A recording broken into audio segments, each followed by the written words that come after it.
Hello and welcome to Avian IAS Academy. Today we'll be talking about the few strategies that you can adapt while preparing for your UGC NET English.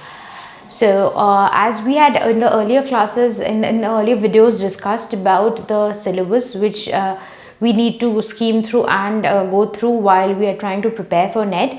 Now we can talk about a few strategies which might prove helpful while you are trying to prepare. The first thing is we need to time our practice.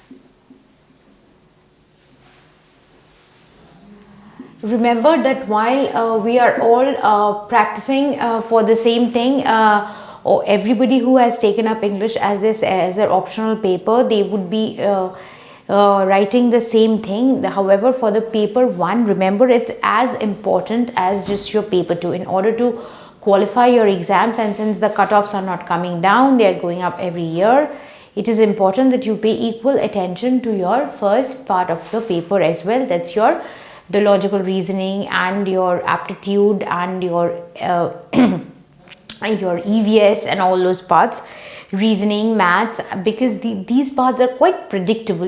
There's a certain pattern that's built upon, and according to which questions keep on coming and going. So and the part 1 of the paper, that is to be, this has to be practiced daily. So let's make it a habit that we do a timed practice. Practicing is not just enough. Let's try and make it a timed practice. So that should be the first part of it. The second would be try writing. For example, as soon as we read it from a place, it is we are just using, since our brain is work in quite a scientific way, it's important that we try and include as many senses possible in order to retain the thing. So writing something would be the best way of retaining something. In order to retain those whatever you have read, let us try and write down the few important markers. I'm not asking you to write very long things. Maybe you think that you would not be able to make time for that, but even when you are reading, if you cannot even have time for making proper notes, try and take a pencil and write the important things side by side while you are reading something. So what happens is, when you come back to the page, you have your own handwritten notes. You will know that these are the things you had written and these were the things which you had found important. Of course, that is a thing that seeing other people's note and your note, that's where the difference is. But the next better thing would be, if you have time, try and make notes.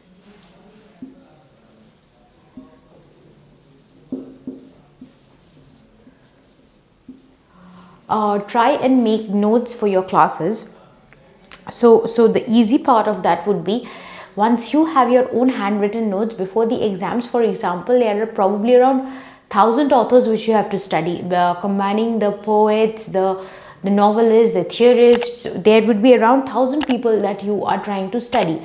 However, coming back to all of it before the day of the exam would be impossible, or rather, even if you want to cover all of them 2 or 3 days before the exam, that might also be quite impossible. So if you have made your notes where you have talked about write the important things, not everything that you have read. Please do not try and write huge summaries and synopsises of the plays and the novels which you have read. So those are really difficult. Do not make it in a way that you cannot, they become equivalent to the thing that you have actually studied of your original piece. Try and shorten them, and there are few things which you should always include while making summaries of this sort. The dates. They do ask questions from dates. The dates, at least if not the exact one, the rough dates of the author's birth, the important events during his or her life,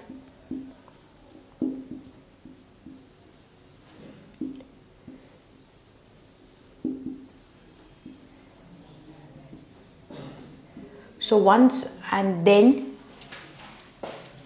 the influence of those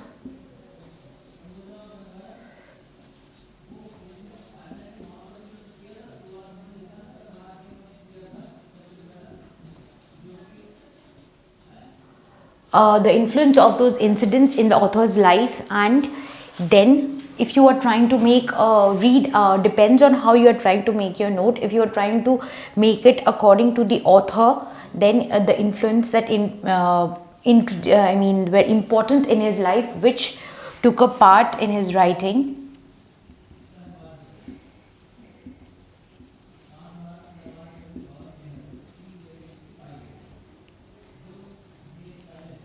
So that was the important part, which made him write a certain piece. Because author, as you know, literature is a part of your social reflection, so there would generally be no work of literature which has no social reflection at all. In fact, when authors write works, in fact, Austen was a lot criticized because her works never reflected about the Napoleonic Wars.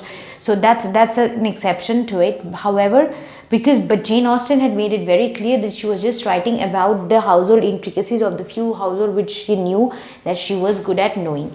Only that. However, we're not going to the Austen controversies right now. We will talk about these few important things which we need, and then the important years of those publications.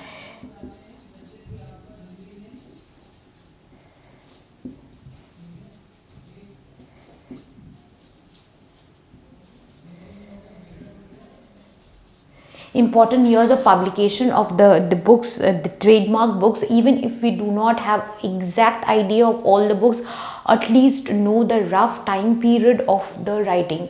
For example, for Keats, a particular year was very important in his life. All his 5 odes were published in the same year. So we need to know if there are certain trademark years in an author's life. You know what happens is, like, when there's a question that has come in it not just once but a number of times about the year 1800. They have talked about 4 incidents, and then they have asked which are the things which had happened in the year of 1800, and out of the 4 events, one had not happened in the year of 1800. So a number of trademark events had happened during that time. It was Freud who published his book. It was about there was an art exhibition. So these were the few incidents which they had listed, and there was one incident which had not happened during on 1800. So that's why writing the dates, getting to know the dates, at least the rough time period. I mean, if, for example, if I say the Victorian ages, if I am talking about Mrs. Gaskell, it is important that we get to know what are the main incidents which were happening in Mrs. Gaskell's lifetime, Mrs. Elizabeth Gaskell's lifetime. So these are the things which we should try and include in our notes, and we should always highlight them. We should keep them highlighted. If you want to go author by author, that's a different thing. But if you want to go book by book, then it's like we'll just be talking about one book. And also sometimes it becomes important about the real life characters which had influenced their literature work. So if questions could also be asked from those, because sometimes, for example, we know that Henry Sweet was someone who had influenced George Bernard Shaw to write *A Pygmalion*. On him was based Henry Higgins. So sometimes such questions are also asked. More or less, we need to talk about the trademark important things that had influenced, of course, not their personal lives always, but works. I mean, of course, their personal lives were certainly reflected in some way or the other in their daily literary works. So these things are important while we are trying to make our notes. And then the next thing that we should talk about is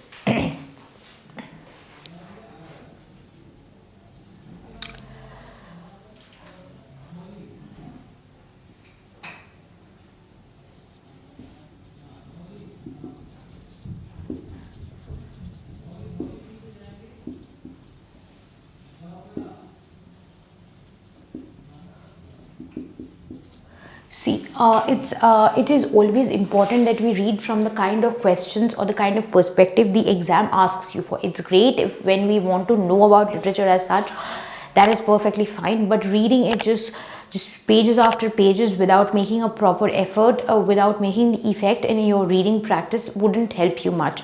So the thing that we have to do is we have to look at the question papers. So for that, that brings us to the next point, that is looking at question papers. Do not wait for your syllabus to get over. The moment you start for example, let us say that you are taking up Eliot someday, you are reading Prufrock. So if you are taking Prufrock, it's important that you go back to the question papers. At least it's best practiced as if you could go back as long as, if nothing, at least go back to the last 5 years question papers and try and debug the kind of questions that they have asked from Prufrock in the last 5 years, or as such Eliot in a matter. So like you will not see that they will ask very on the surface questions generally more and more they are becoming analytical. So it's important that we keep reading them from the exam point of view and the kind of questions that's asked. For example, for Shakespeare, we will generally find that they will be asking questions either from characters, or they will be picking up lines from the plays in order for us to identify who the speaker is, why does he say this, or what comes after, or what comes before. For example, Shakespearean soliloquies are extremely important from any exam point of view, not just NET. So since the soliloquies are that important, we need to read for example, Macbeth soliloquies, Hamlet soliloquies. They are like world marks of literature, not just for your exams, but for always. However, the question paper setters, they will not ask you from the first line of the soliloquies. What they would do is, they would ask you if a soliloquy is running for around maybe the 100 pages, running for 100 lines. If it is running for 100 lines, maybe then we would be the question paper setters would be asking you somewhere from in between the questions from the soliloquies. For example, they will not exactly ask you the question to be or not to be, whether that is the question, but they would be asking you from somewhere in the other parts of Hamlet soliloquies. So it is important that we get to know through these same the soliloquies and the important dialogues. If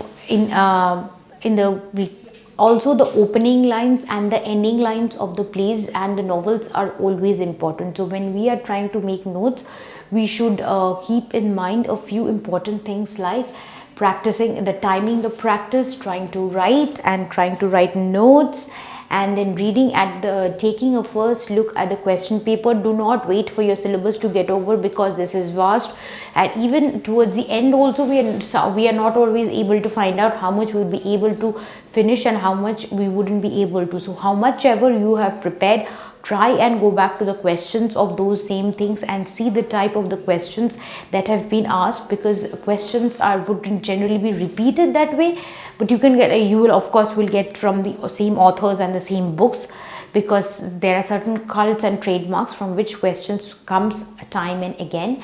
And we have to always keep the exam perspective in view. We can read literature for pleasure always, but keeping them at the point, keeping it at back of our mind that we are preparing for an exam, and generally best preparation could happen within 6 to 8 months for your NET.